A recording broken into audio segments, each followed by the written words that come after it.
John 14:27. This, brethren, this is a message for all of us. Peace I leave with you. My peace I give to you. Not as the world gives, do I give to you. Let not your hearts be troubled, neither let them be afraid. You heard me say to you, I'm going away, and I will come to you. If you loved me, you would have rejoiced because I'm going to the Father, for the Father is greater than I. Now I've told you before it takes place, so that when it does take place, you may believe. I will no longer talk much with you, for the ruler of this world is coming. He has no claim on me, but I do as the Father has commanded me, so that the world may know that I love the Father. Rise, let us go from here. So, Jesus, you see it, 28. You heard me say to you, this is what he's saying to his disciples, these 11 guys, I'm going away. That's what you heard me say. And you know what? They feel it. They feel staggered.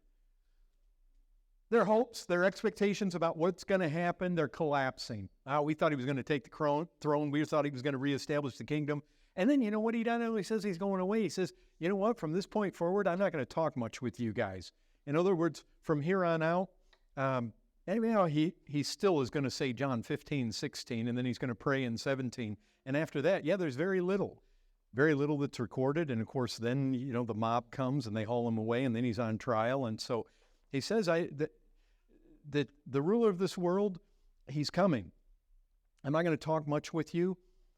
But you know what? With all the way that these guys are staggered and just thinking their world is falling down around them, what he says is, boys, things are good.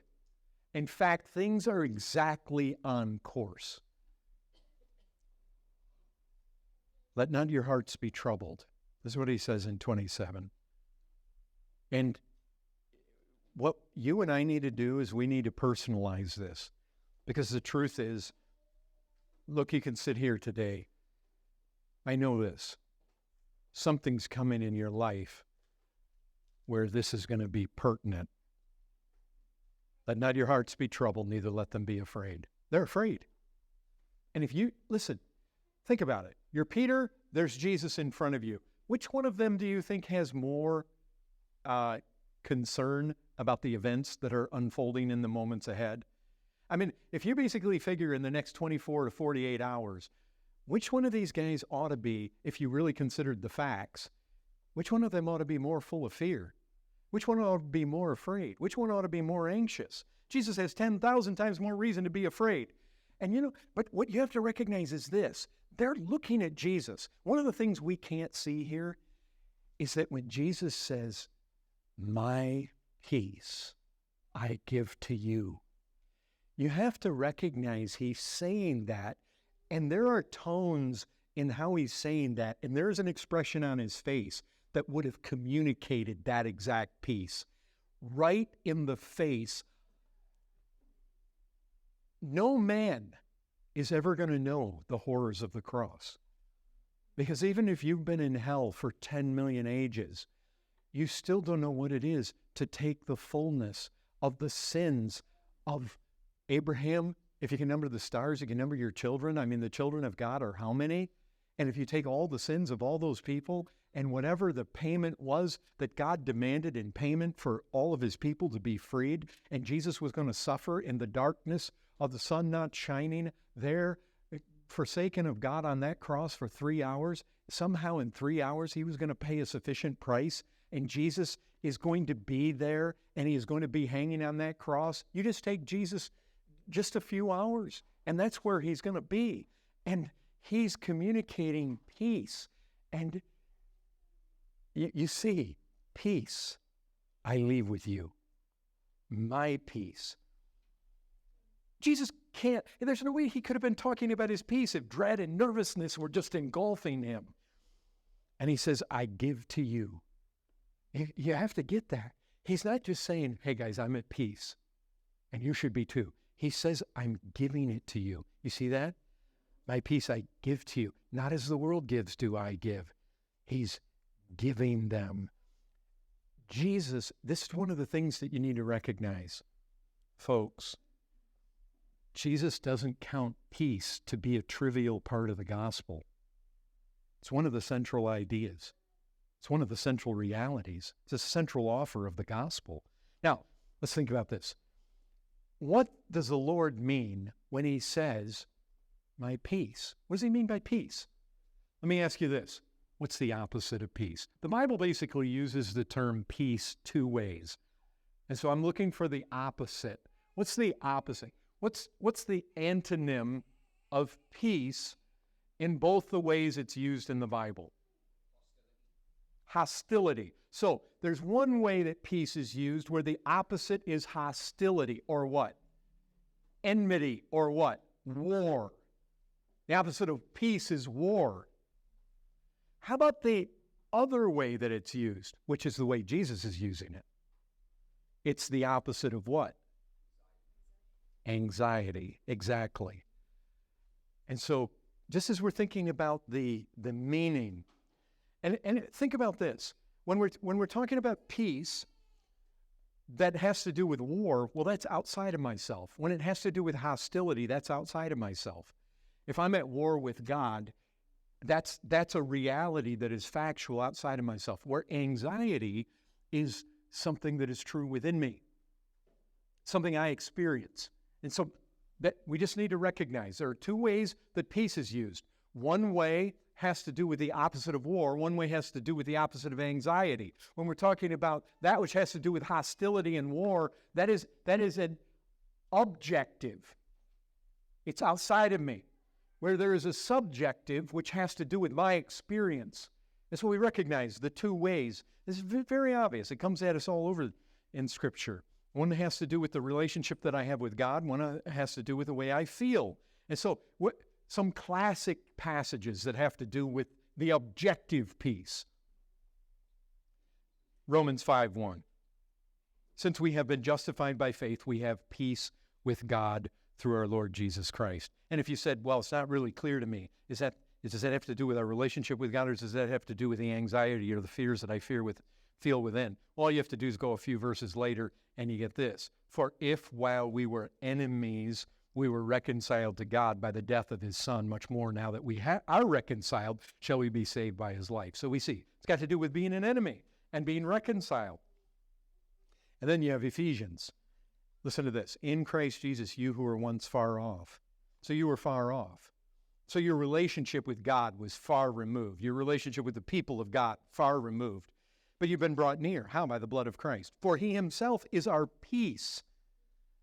He's made us both one, Jew and Gentile, broken down in his flesh the dividing wall of hostility by abolishing the law of commandments expressed in ordinances, that he might create in himself one new man in the place of the two, so making peace, and might reconcile us both to God in one body through the cross, thereby killing the hostility. And he came and preached peace to you who are far off and peace to those who are. So you get the idea. Peace. Peace has to do with hostility against God. It has to do with no longer being at war with God.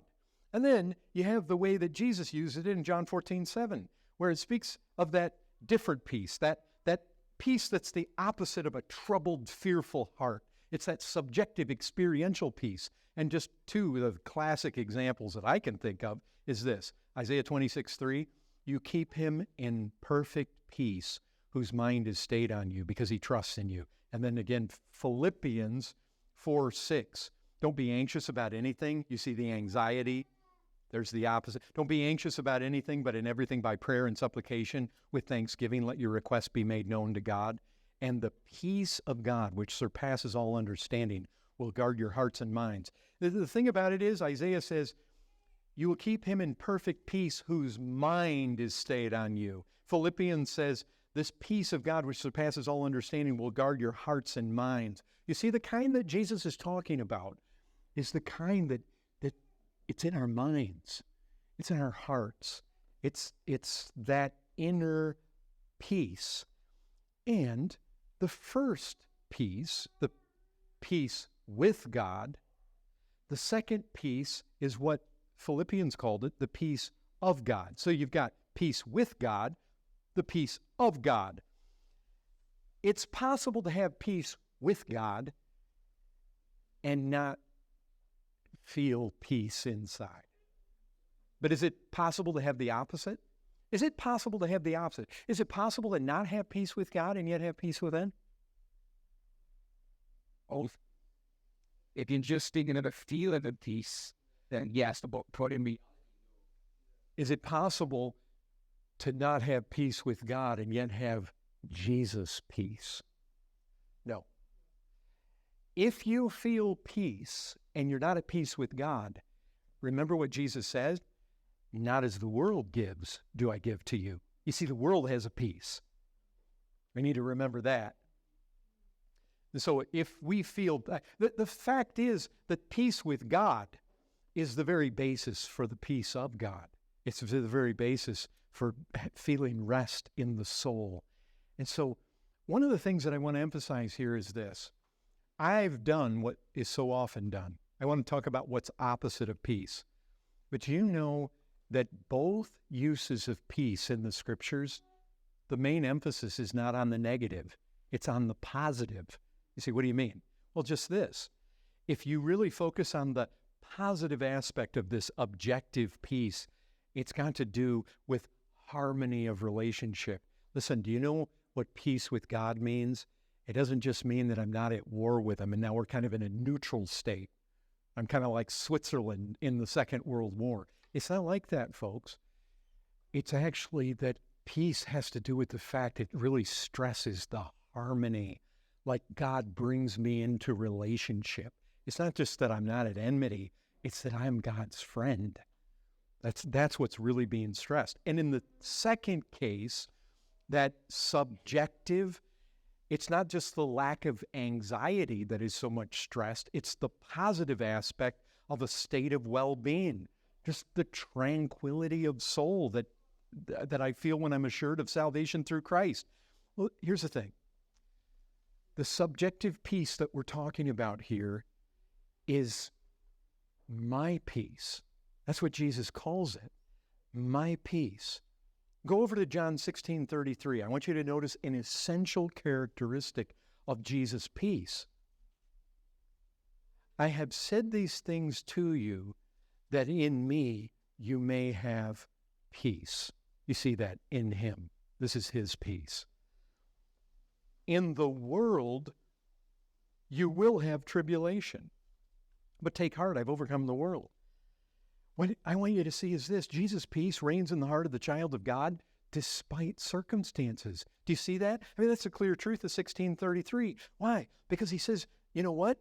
Guys, you are going to have tribulation in the world. But in me, you're going to have peace.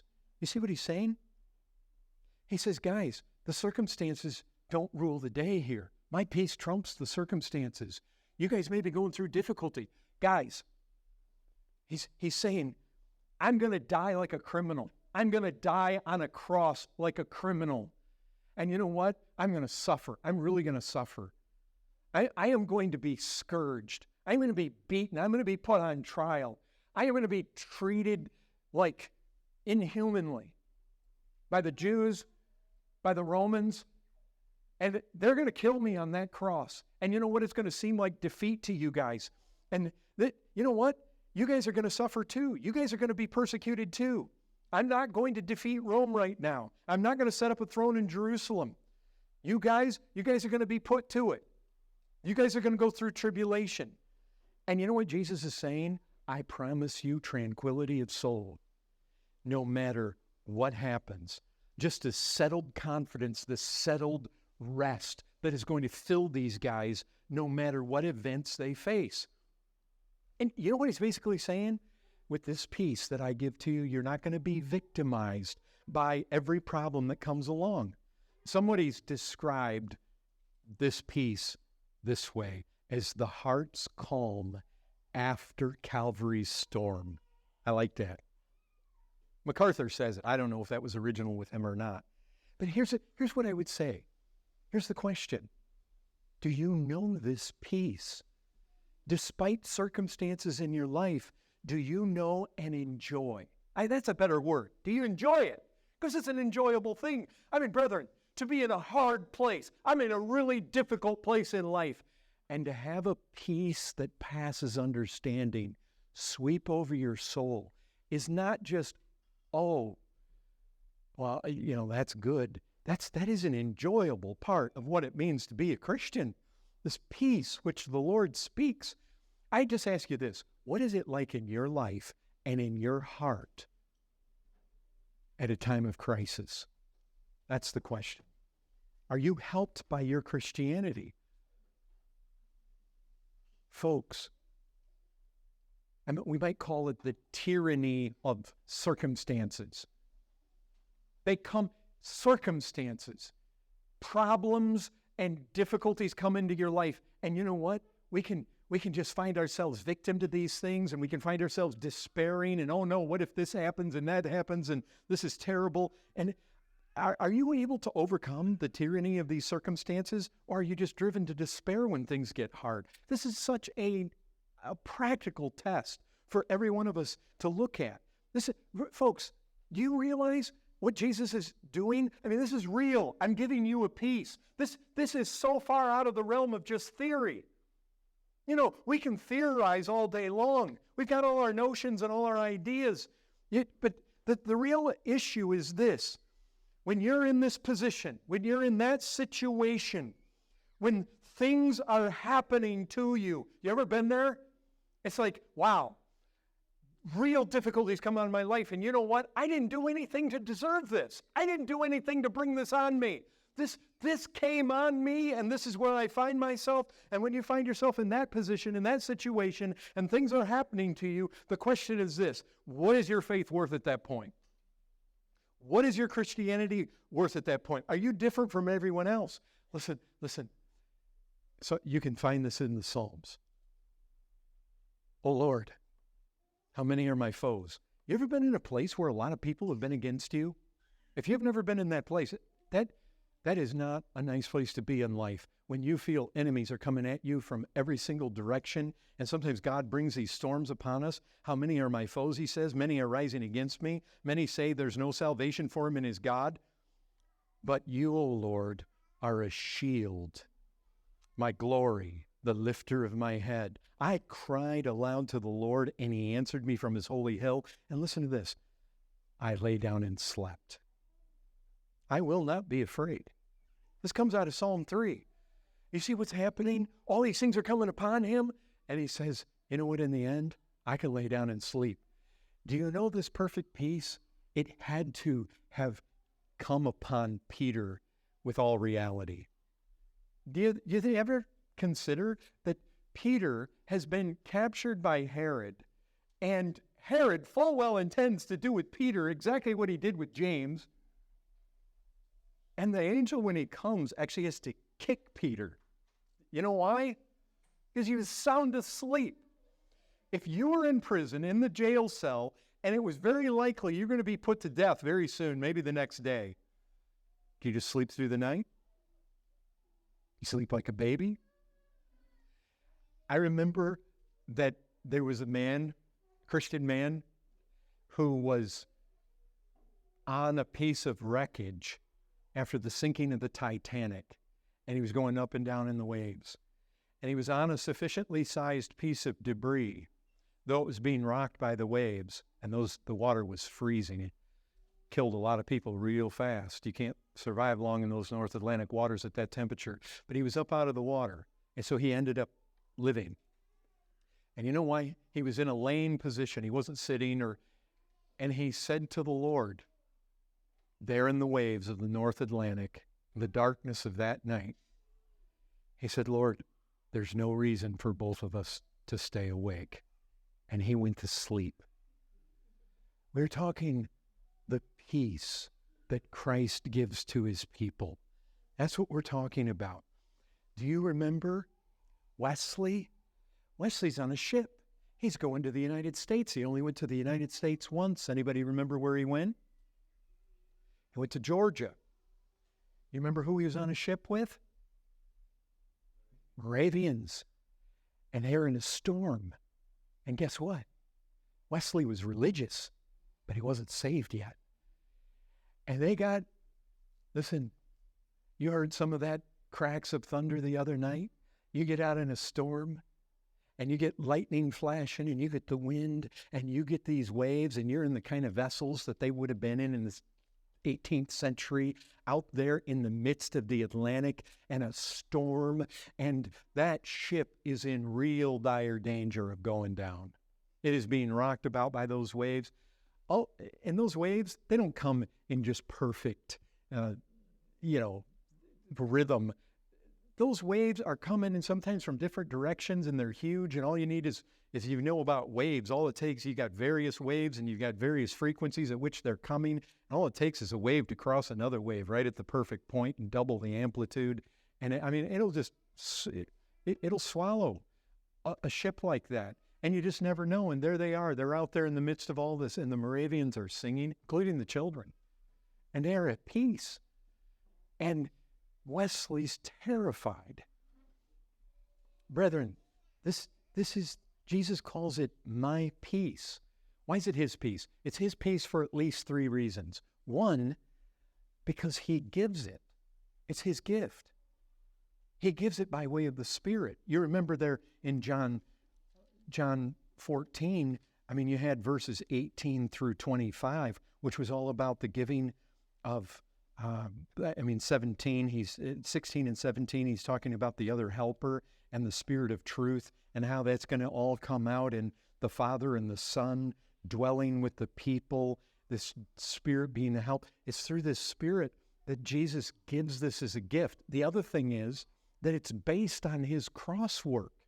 That's the second reason why it's his, because he basically makes it possible. Like we talked about, he puts the conscience at rest. It's his blood that washes the conscience and puts us at peace. And the third reason it's his is because he exhibited it. He experienced it. It was a peace that he himself had with his own Father. That would be a third reason. All you need to do is watch Jesus. Do you ever watch him in the pages of Scripture when he's confronted by his enemies, confronted by mocking and scourging and being put on trial and enemies coming against him? Have you ever recognized there's just an extraordinary calm upon the Lord Jesus? Have you just held him absolutely steady? Listen to this. Jesus was led to the governor's headquarters. I want to talk to you here about 2 examples. One pertains to Jesus, and the other one pertains to somebody who doesn't have this peace. But Jesus before Pilate, he was led to the governor's headquarters. Pilate went outside. What accusation do you bring? The Jews answered, if this man were not doing evil, we'd not have delivered him. This is John's account of Jesus' interaction with Pilate. So Pilate enters his headquarters, and he calls Jesus and says, are you the king of the Jews? Jesus answered, do you say this of your own accord? Now, folks, do you know, can you imagine scourging? Can you imagine if you're talking to a Roman leader that actually has the ability to have you scourged or not scourged? Have you ever seen the scourges? A stick with the leather straps off the end, and they would work pieces of bone and pieces of glass. And they said those Roman soldiers, they could disembowel a man very easy. They knew exactly how to work those. That was no walk in the park, folks. Imagine you're talking to a man that has the ability to have you scourged immediately. Like in the next 2 minutes, you could be down there with a Roman soldier. Not one of the little kids with a towel whacking you on the back. We're talking a Roman soldier. This guy's a trained warrior. And he's going to come out with this cat of 3 tails or whatever it is. And he is going to lay your back open. You imagine the first time you get hit by that. The first hit with it would have been pain beyond. Now, this is the guy you're talking to, and he has the ability to do that to you. And Jesus, just listen to Jesus knows full well. He can scourge me. Not only can he, he's going to. He can crucify me. No, not only can he, he's going to. These soldiers are going to beat me They're going to put a crown of thorns on my head. They're going to abuse me. They're going to spit on me. And listen to how he talks. Jesus answered, do you say this of your own accord, or did others say this to you about me? Pilate answered, am I a Jew? Your own nation and chief priests delivered you over to me. What have you done? Now remember from the other account, Matthew's account, Pilate's wife sent message to him. I had a dream about this guy. Don't have anything to do with him. So weird things are happening as far as Pilate's concerned. Jesus answered, my kingdom is not of this world. If my kingdom were of this world, my servants would fight, but my kingdom is not of this world. Pilate said to him, so you're a king? Jesus answered, you say I'm a king. For this purpose I was born. For this purpose I've come into the world, to bear witness to the truth. Everyone who's of the truth listens to my voice. Pilate said to him, what is truth? Pilate went back out to the Jews and told them, I find no guilt in him. You have a custom that I should release one man at Passover. You want the king of the Jews? They cried out, no, Barabbas. Then Pilate took Jesus and flogged him. Just says that. Pilate took Jesus and flogged him. Okay. I know that on British ships, it was not unheard of. That was typically the punishment. You'd flog somebody. You know what happened when somebody got flogged? Was it if you ever read or even watch some of the video accounts where they've tried to recreate John Newton, John Newton, he came under the whip. And he did certain things on the ship. Do you know after they whipped him? I don't remember how many times. In the Jewish, you could be beaten with sticks or whatever for like 40 times. I don't know how many times they did it on that boat, but Newton was in bed for days after that, recuperating. He could barely move. And so Jesus is flogged. The soldiers then twist together the crown of thorns, put it on his head, arrayed him in purple robe, saying, Hail, King of the Jews, struck him with their hands. So now they're beating him. Pilate said, see, I'm bringing him out to you that you may know that I find no guilt in him. Isn't that amazing? Don't you? Wouldn't you love to be working with somebody like that? Here it is. Oh, the more they find you, there's no guilt in you, the more they punish you. Jesus came out. I mean, there's just no justice. If ever you're wanting to feel like I'm the victim and, hey, I want some justice here, but nothing like that. Jesus came out wearing the crown of thorns, purple robe. Pilate said, behold the man. They cried out, crucify him. Pilate said, take him yourself. I don't find any guilt in him. He just keeps saying it. No guilt, no guilt. Jesus answered, we have a law, or Jews answered, we have a law. According to that law, he ought to die because he made himself the Son of God. Now listen to this. Pilate's not the guy getting beaten. Pilate's not the guy in danger of going to the cross. When Pilate heard this statement, he was even more afraid. You know what you never find in any of this count? It never says Jesus was more afraid. You know what Jesus is saying? My peace, guys. That's what I give to you. Like I have this. I have a peace with my Father. You see in the midst of this whole thing, Jesus is so calm. He's so controlled. Pilate's the guy that's disturbed. Pilate's the guy that's fearful. And then it says in verse 9, he entered headquarters and said to Jesus, where are you from? See, now he's freaking out about this. Where are you from? Son of God, and my wife sent me this word about having a dream about him. And then here's the thing. Jesus gave him no answer. Do you know how people are? They want to fight to justify themselves. No word. Pilate said, you'll not speak to me? Now he's all flustered.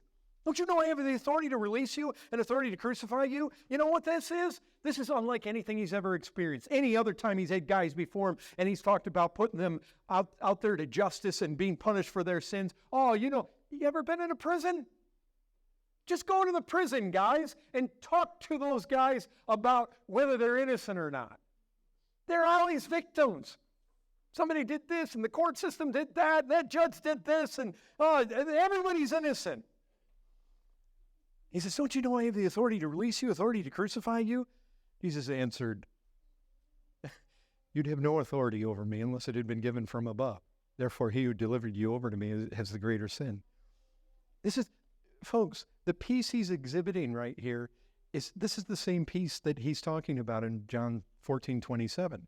This is the personal peace that he himself experienced. Now, real people also get described in the parable of the soils. You remember the second kind of soil? The rocky. And here's what it says. Here's how Luke defines it. The ones on the rock are those who, when they hear the word, they receive it with joy, but these have no root. They believe for a while, and in time of testing, you want to get that? In time of testing, they fall away. What's testing? Think of that word. Something difficult comes into your life. It shows what a person's faith is really made of. You want to test a sword? How would you test it? How would you test the quality and the caliber of a sword? Well, you beat it against things. You put it through its paces. And you know what happens? You know what God is in the business of? Testing our faith. How does faith get tested? Through testing, through trials. What is a trial? Something gets put on trial because it's being examined as to whether it actually is going to be vindicated, whether it's justified in the end, or whether it fails. It's not vindicated. It's condemned. I mean, this is the idea of trial. This is the idea of testing. It proves the character, the nature of what our Christianity is all. We come along and we receive this with joy. And you know what? The gospel is such a message, it ought to be received with joy. But then what happens? Well, all of a sudden you get some testing, some difficult thing comes into life. And what happens? I'll tell you exactly what happens, folks. People fall away when the trial comes and they don't experience the peace of Christ in the midst of it. That's exactly what happens. They're unhappy. They're frustrated. They're uncertain. They're fearful. An unquiet spirit takes them. Folks, do you know what happens? Do you know what happens in the lost person? There's a desperate grasping after having their own way. They want things to be the way they want it. There's a grasping desire to have their own way. And when they don't get their own way, that's the test. That's a test. Well, I'll have Christianity as long as this is this way, and this is this way, and this is this way. But if God dare put anything into my life that doesn't make me happy, I'm out of here. And that's exactly what Jesus says happens. People run away from the Lord all the time. Why? Well, they got saved, and in the beginning, all was great, and seems, you know what? A lot of times when God's people, they get right with the Lord, and God makes a lot of things in their life right.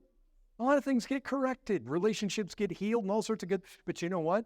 First time God brings along something that the person didn't anticipate, didn't want to come, oh, that's where the test is. Does the peace of Christ still possess them then? Where they can look at this difficulty in life and say, the Lord's brought that, and this peace. What about when life gets difficult? And I mean really difficult. What then?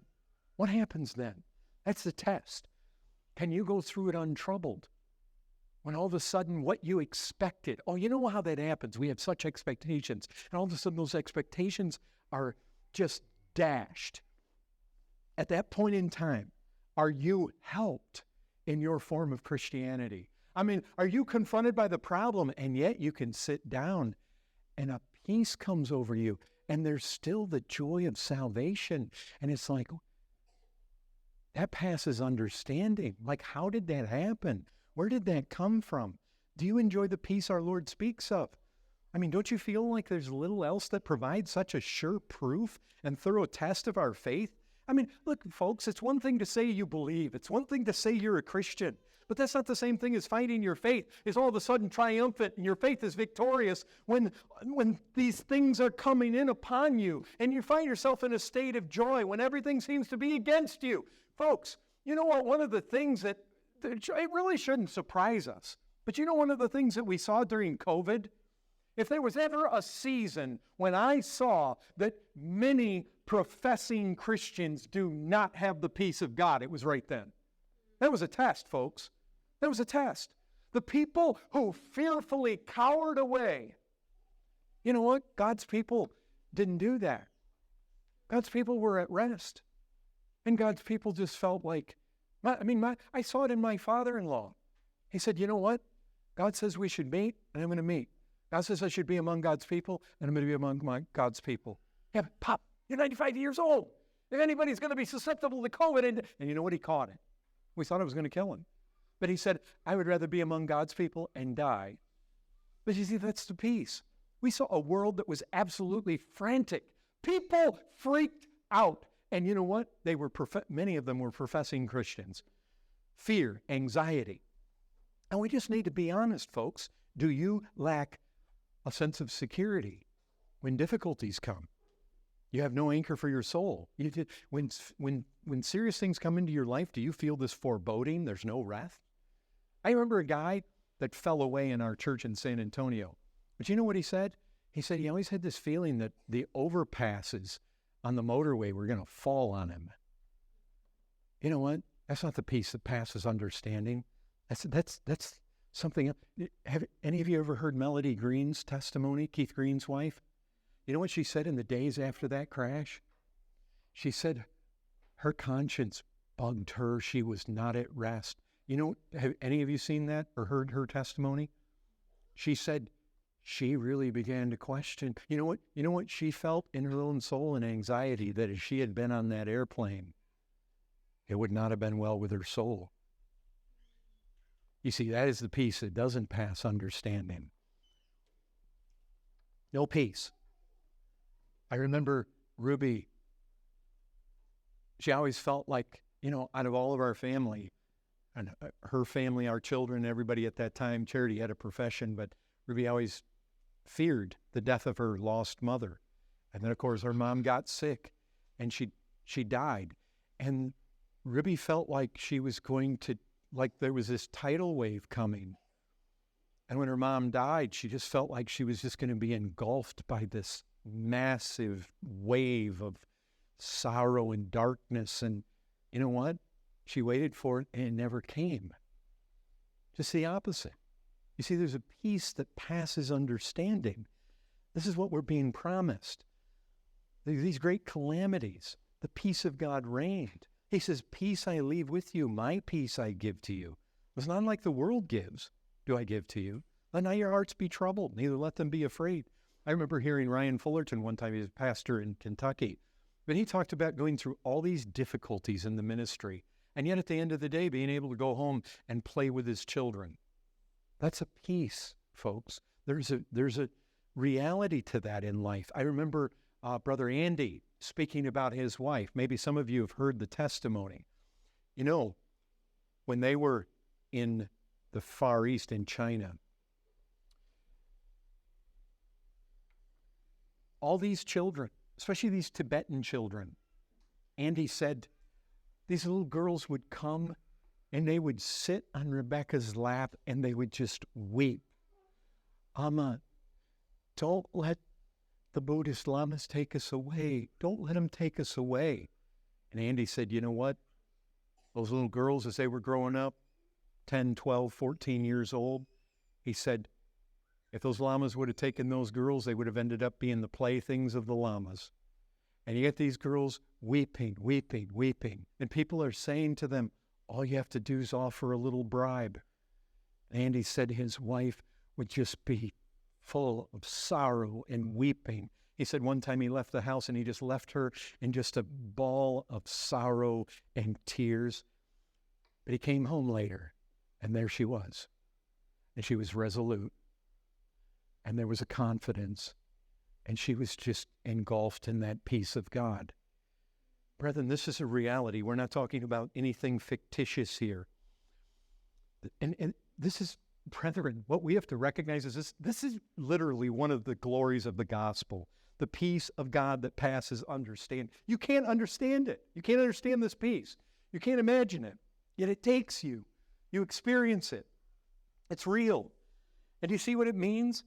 What it means is this. The gospel basically says to us, your circumstances, you're going to have tribulation. Through much tribulation, you inherit the kingdom. You know what? Circumstances are going to come. Circumstances you fear, yep, some of them are going to come. Some of them aren't going to come. But you know what? The Bible doesn't concern itself with our circumstances. It concerns itself with us. The gospel doesn't care about your circumstances. It cares about you. And it basically says, come what may, I'm going to keep you in peace. No matter what comes, I have a peace, and I'm going to give it to you. You guys are going to have tribulation in the world, so be it. The triumph of it all is that whatever the circumstances, I'm going to keep you right. I'm going to keep you right where you need to be, peaceful in the midst of it all. The thing they fear, we fear things. And you know what? Sometimes they come. Being anxious doesn't help. But you know what? Whether the stuff you're anxious about comes or doesn't come, or it comes to fruition and it manifests itself, it's not really the issue. What he's saying is, guys, you're going to know the tranquility of soul, whether the thing comes upon you or not. Peter, you're there in prison. You know what? Was he going to die just like James? He didn't know. But he went to sleep. Why? Because really, when God holds you in his arms in that peace, you can go to sleep. That's the victory we have in Christ.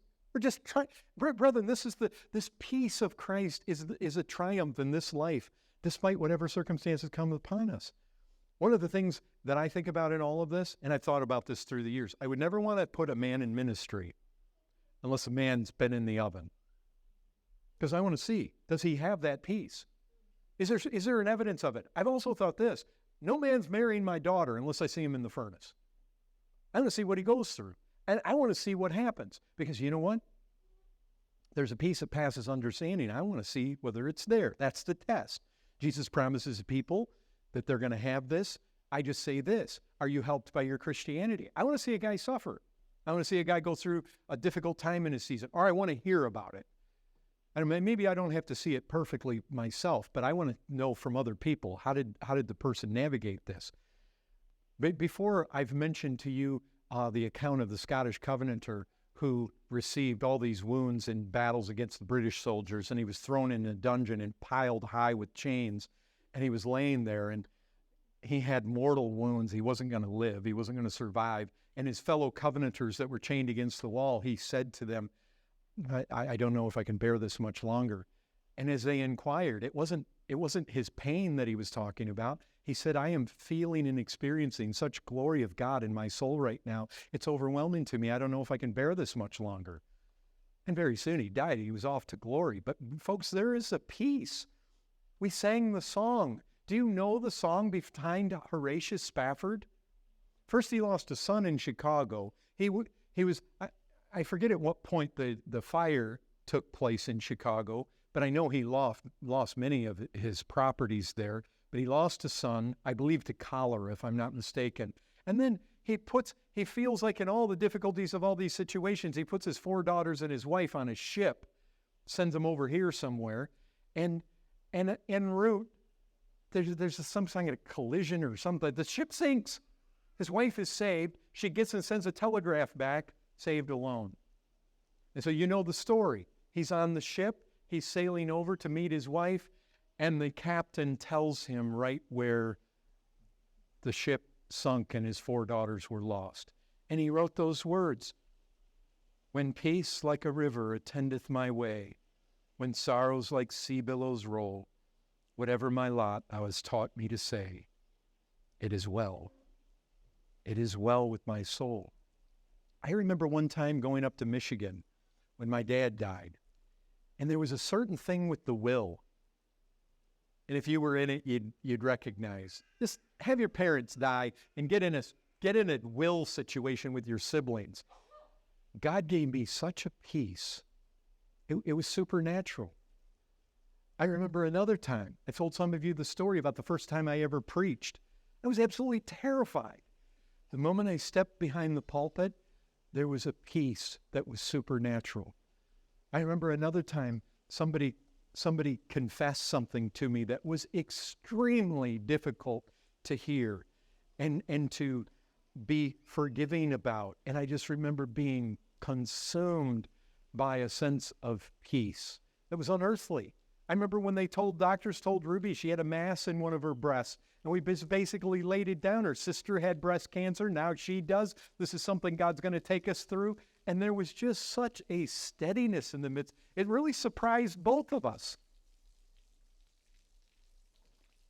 Lloyd Jones tells a story about folks, I think it was John and Catherine Carpenter. I'm just kind of guessing a little bit at their first names.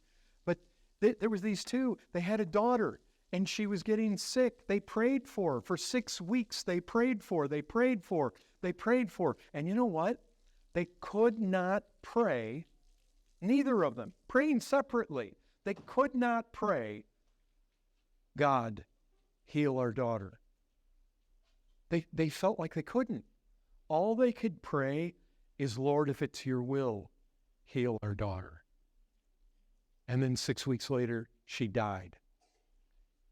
And separately, they both said, we felt we could not pray that God would spare our daughter. And when she died, they both came together separately and just said, we are experiencing such a calm, such a peace in our souls. Folks, this is this peace. And here's the thing that Jesus says. It's not as the world gives.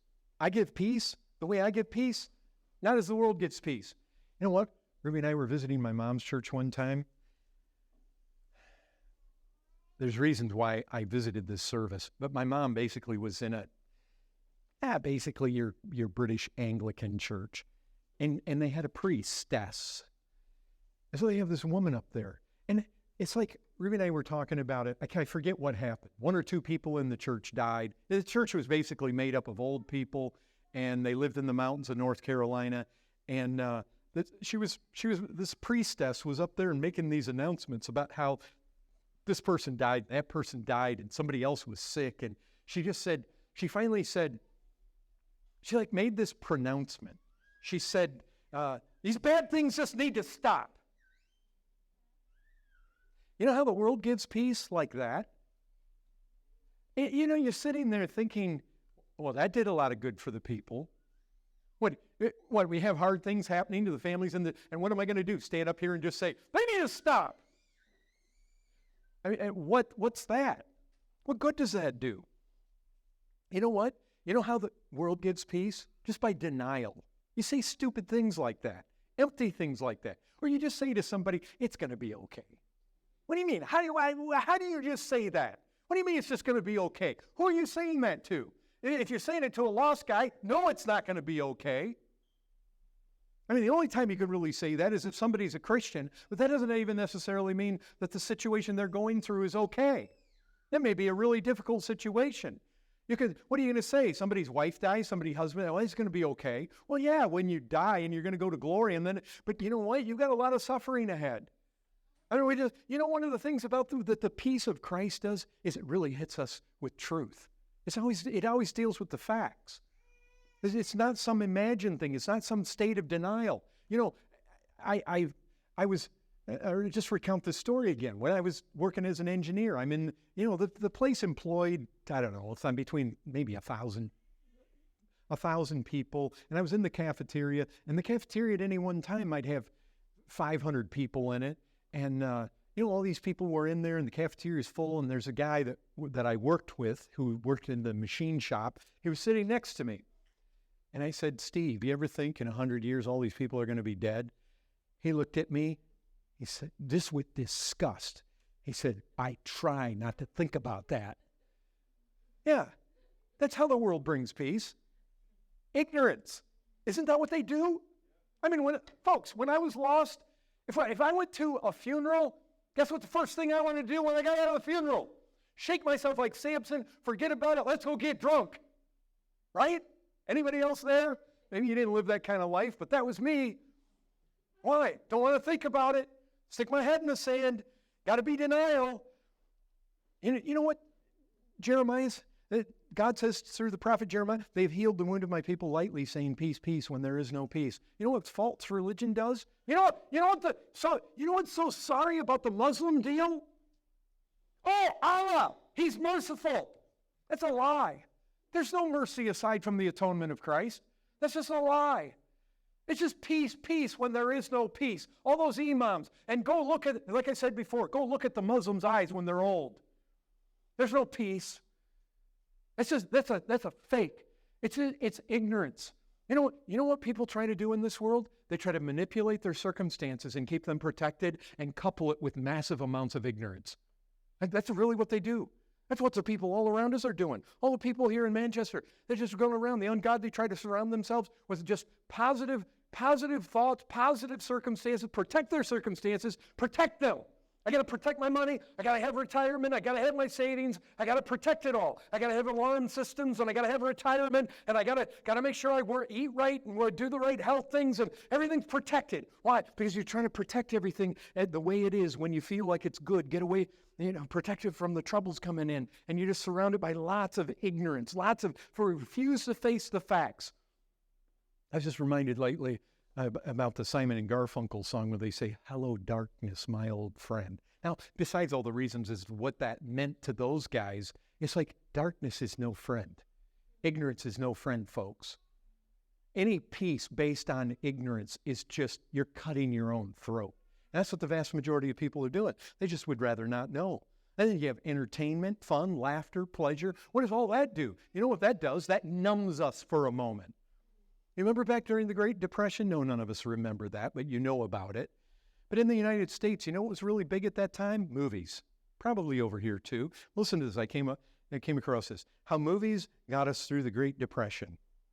This is from a U.S. perspective. The movie industry triumph in the 1930s lay in giving the public what it wanted to see.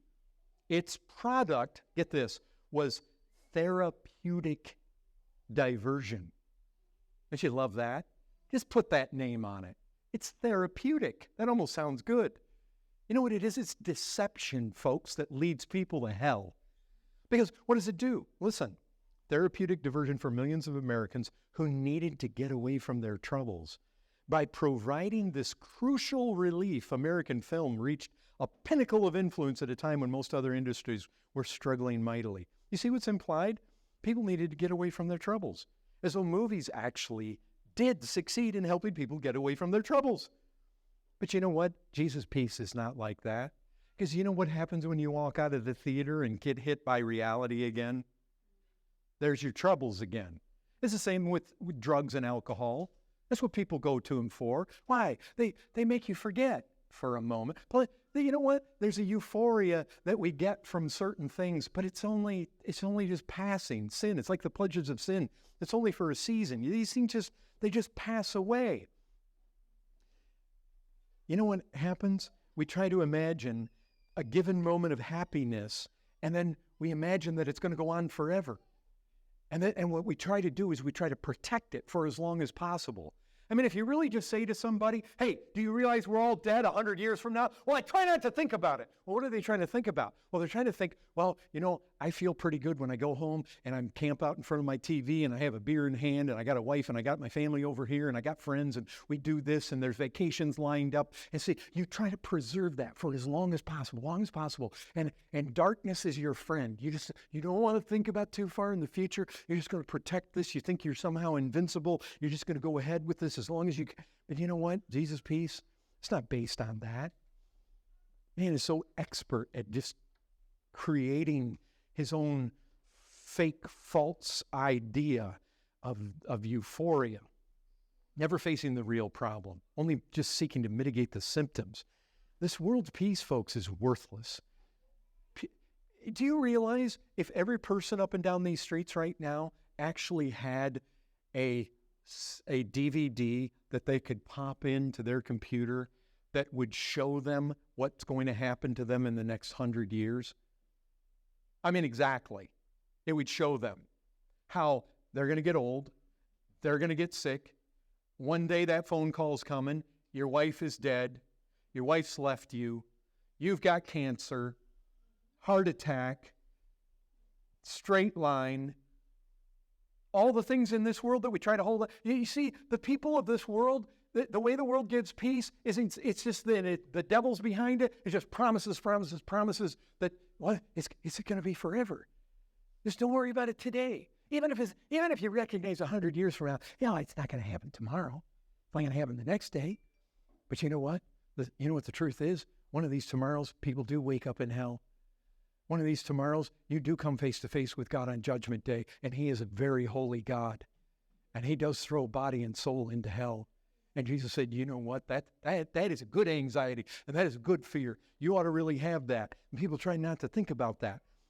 People face the facts. You know this idea of their artificial peace that they've set up would be instantly gone. You know what Ruby and I did 5 years ago? Our children pitched in, and they got us a cruise into the Caribbean for our 25th wedding anniversary. Do you know what that was like?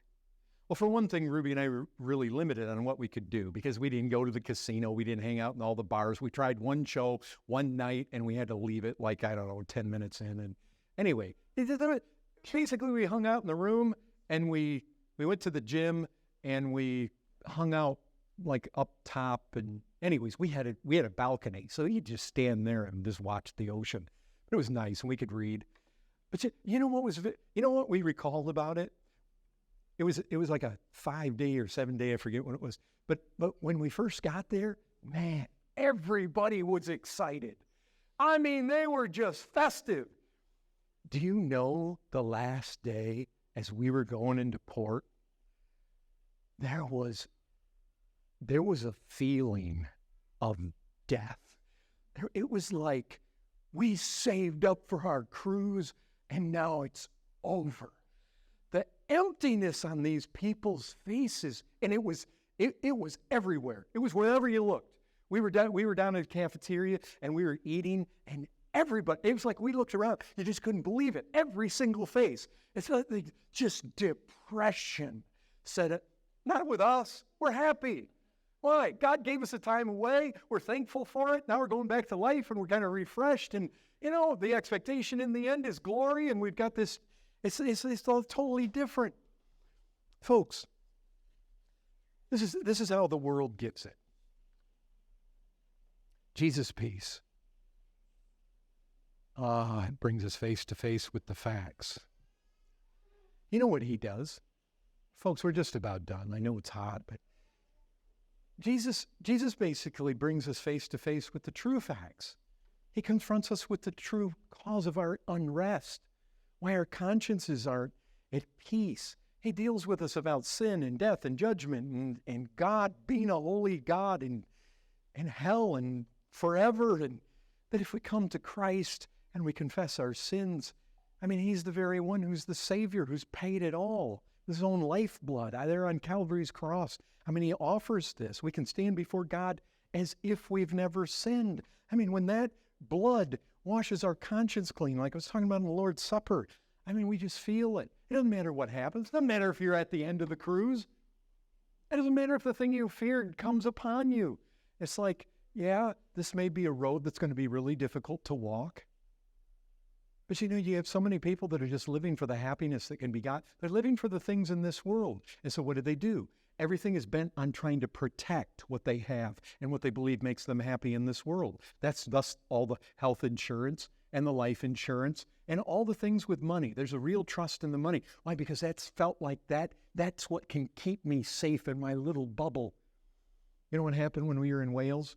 We were sitting in the restaurant, and there was this lady. You talk about a pathetic scene. She'd come in there with her walker. She sat down at breakfast table, and she set up a picture of her obviously deceased husband on the table. And we looked over at her. She was sighing. She was weeping. And she was wiping the tears away. You know what happens when you live for the things in this world? And we don't know anything about her. We don't know her spiritual condition. But it's such a pathetic picture of people in this world. You live for these things, and then they're gone. And then what is there? Emptiness. Depression. But you know what? As bad as it gets, you can put me in prison. But what? I have glory ahead. Paradise with Christ forever. What are you going to say to the Christian that can if we really think right, Jesus, he had this. You remember, for the joy that was set before him, he endured the cross, despising the shame. You know what? I can despise the sufferings of this world. I can despise the shame. I can despise the most difficult things that come upon me in this life with regards to my health or things taken away from deprivation, things that I feel like do make life more joyful here. But if any of them get taken away, brethren, you know what? It is not easy for us to leave our children back in the U.S. Times that was like tearing the flesh off of us. But Ruby and I could still be at peace. Why? Because our life isn't built around whether we have our children and grandchildren close or not. That isn't it.